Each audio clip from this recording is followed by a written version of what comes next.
Magandang araw sa inyong lahat. Good morning po. Ngayon ay August 26, 2023 at sa oras na 10:30 po ng umaga. Ngayong araw mga kabayan, dadalhin namin kayo sa isa sa pinakasikat na restaurant dito sa Maynila. Sama kayo kung bakit ko sinabing pinakasikat. So andito na tayo mga kabayan. Yung nakikita nyo sa likuran natin or background, diyan tayo kakain itong Vincent Place, Kambingan. At ito ay talagang dinadayo at isa sa pinakasikat na restaurant dito sa Maynila. Madali lang itong matunton. Ito yung kahaba ng GP Laurel. Ayan ang nagtahan. Bago kayo pumasok sa gate ng Malacanang, ayan o, ito, makikita nyo ng Maxis Restaurant. So ito siya, kanto lang mismo. Ngayon, kaya ako sinabing pinakasikat na restaurant ito, ay halika. Sama kayo O-order tayo dito ng mga 4 or 5 klase ng food. Oh, ay, hello. Morning. Oh, ito, ang proof na talagang mga sikat ang kumakain dito.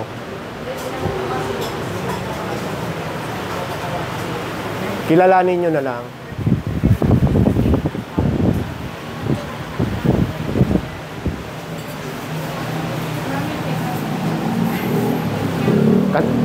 Itong katabi ni Manny Pacquiao, siya si Sir Cesar, na kung saan siya may-ari.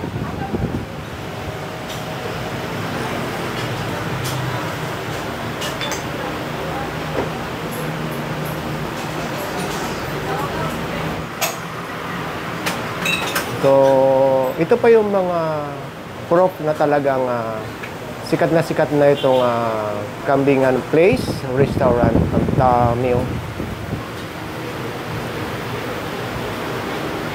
paikot.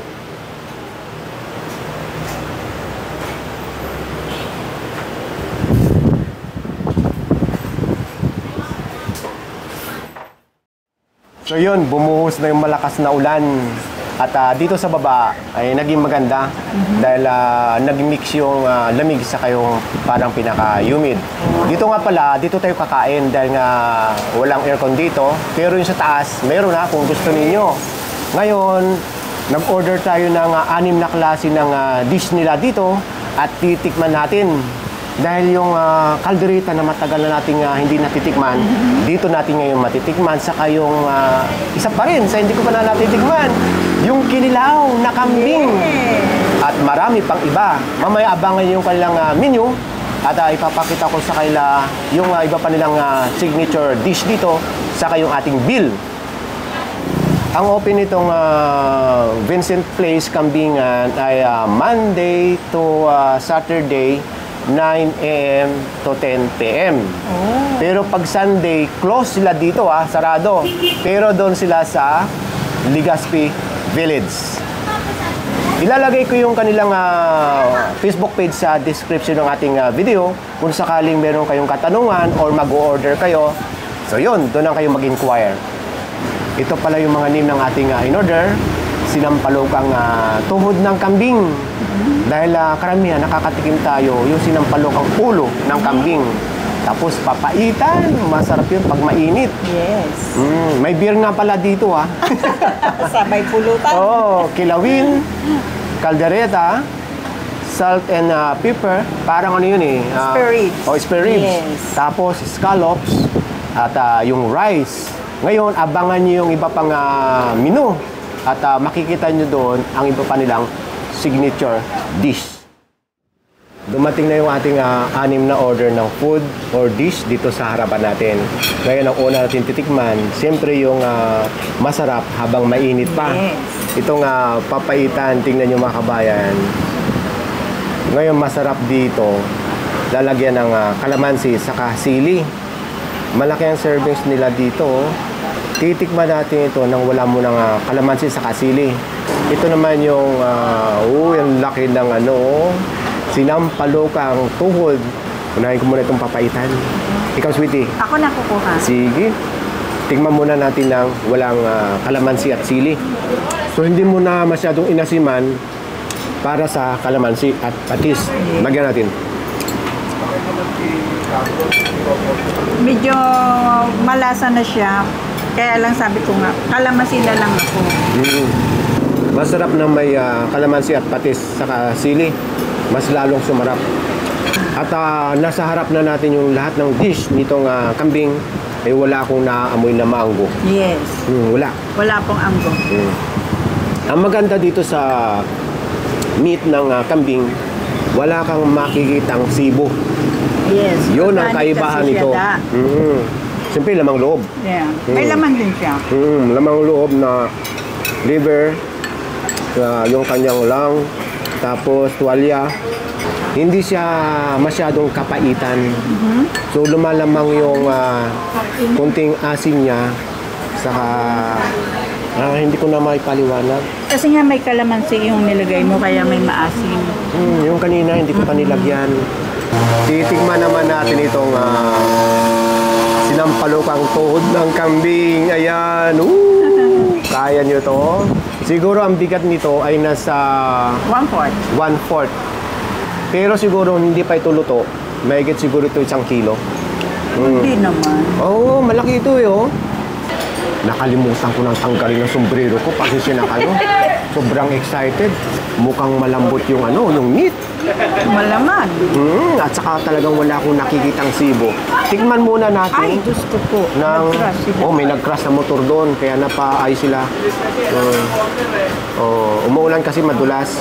Tikman natin muna ng walang kalamansi, sili, at patis. Yes, ayan. Ito. So yung kanyang sahog ay tomato.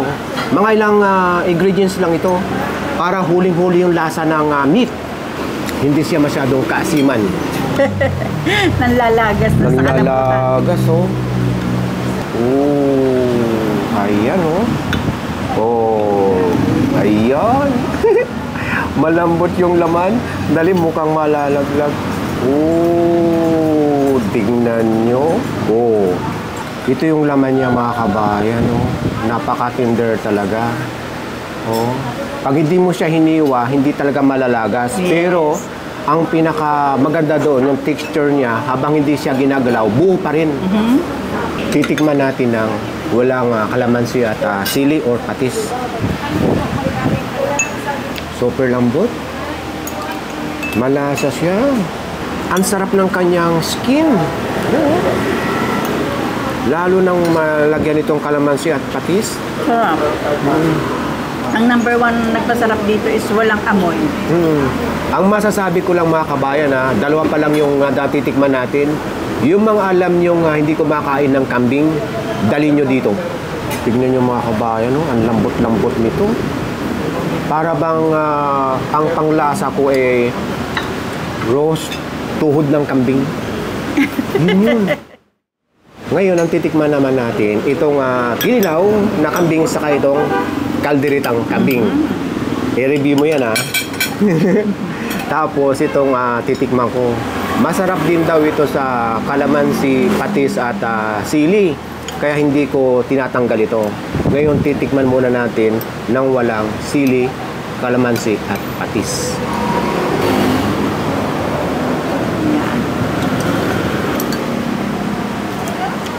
Pampulutan nga. Pampulutan. Alam mo kung bakit? May counting spice, mahanghang. Kaya, yung lasa niya okay. Kalderetang. Ito namang kinilaw na kambing, mga kabayan, parang kumagat lang sa yung asin saka yung sili dahil wala pa tayong nilalagay. Tapos pagka kinain na ganito, yung pinaka-skin niya parang lumalaban ng konti. Yung para talagang lasa mo o sa paningin mo ay kinilaw. Na parang hindi masyadong luto, pero luto. Yan siya. Maligat. Maraming salamat. Yes. Nalagyan natin ngayon ng kalamansi, saka sili at patis. Napakalambot. Nang? Ng kaldereta. Tsaka yung lasa niya, hindi mo masasabing kambing yung kinakain mo. Mm. Mm. So alam niyo naman siguro yung halo ng kinilaw, lamang na lamang ang sibuyas, luya. Luya, pangpatanggal ng lansa yan. Tapos siyempre yung sili, kunting kalamansi. Tapos yung pinakalasa niya, balance na balance siya muna yung alat saka yung asim. Ngayon kung lalagyan niyo pa ng patis at sili, nasa sa inyo na. Tikman ko naman itong kaldereta. Yung sauce pa lang mga kabayan, no? Tingnan nyo. Ulam na. Ulam na. Ang lapot, oh. So, titikman muna natin itong kanyang sauce. Tama mga kabayan. Sauce pa lang, ulam na. Tikman naman natin itong meat. Ang napapansin ko sa meat ng kambing, wala akong nakakagat or nahihiwang parang may gatil. Ano, talagang purong laman. At saka buto. Tikman ko ng mayroong sili saka kalamansi.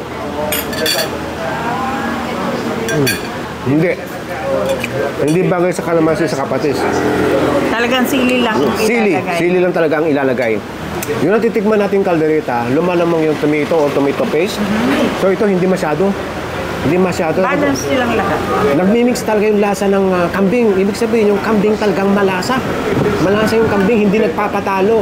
Yun ang kahinako pang ibig sabihin. Hindi nagpapatalo sa ingredients yung meat ng kambing. So, ang susunod nating titikman, itong kanilang salted egg spare ribs. Yes. Tapos yung kanilang scallops. Okay.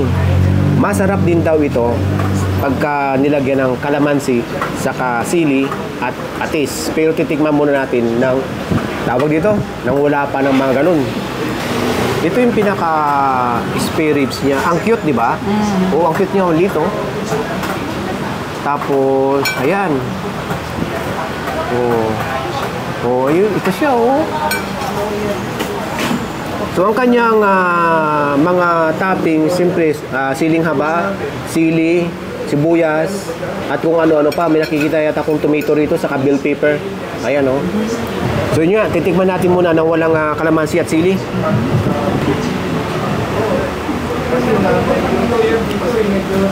Ang lambot na.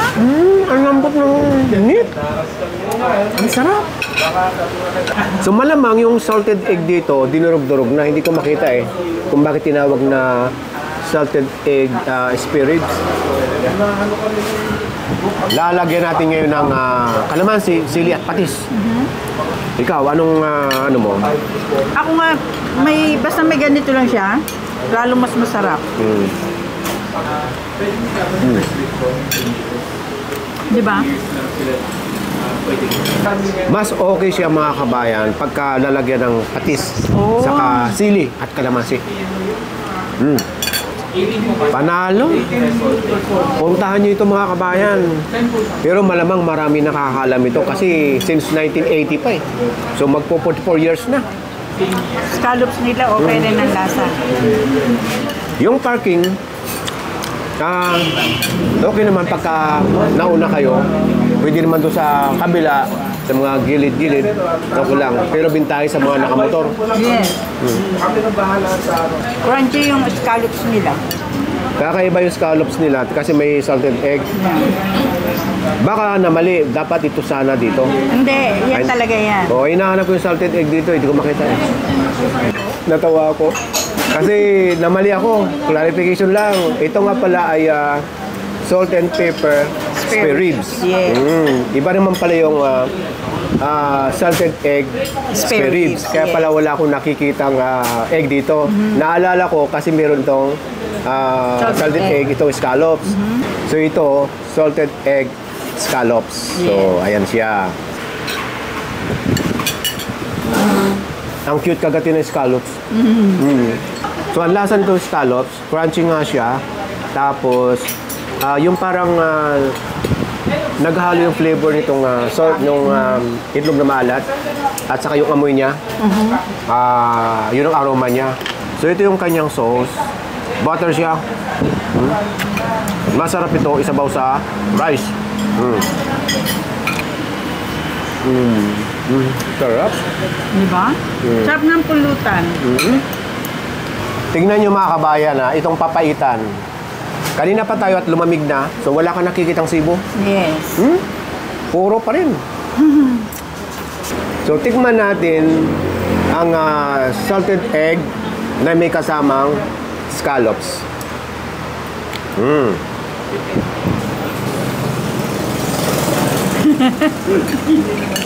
Malat ng konti. Pag may ano na siya. Mailog na malat na eh. Aha. Pero sa akin, okay lang. Ay, lahat naman sa akin, masarap. Naubos mo nga yung rice mo eh. Oh. Gusto mo pa? Yun May na. kalahati pa Mamaya. ako. Pag wala na sa camera. Ay, ubos din idadala dyan.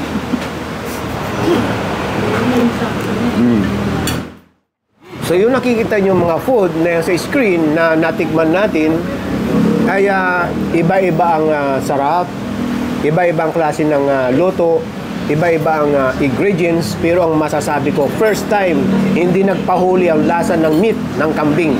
Panalo. So abangan nyo yung menu, saka yung mga iba pa nilang signature dish, saka yung ating bill. Yung nakikita nyo mga dish dito, ito yung kanilang mga bagong signature.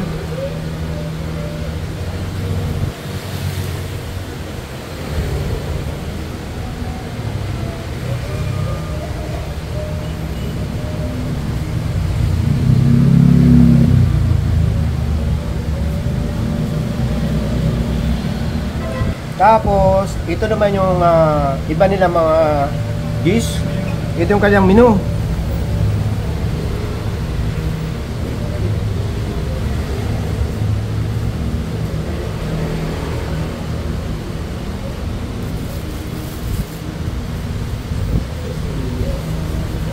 Kung makikita nyo mga kabayan itong kanilang menu or dish, eh makikita nyo naman yung serving.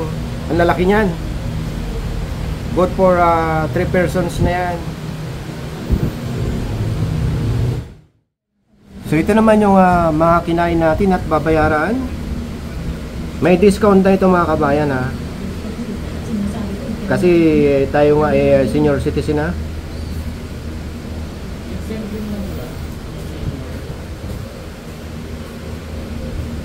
Okay, tara na.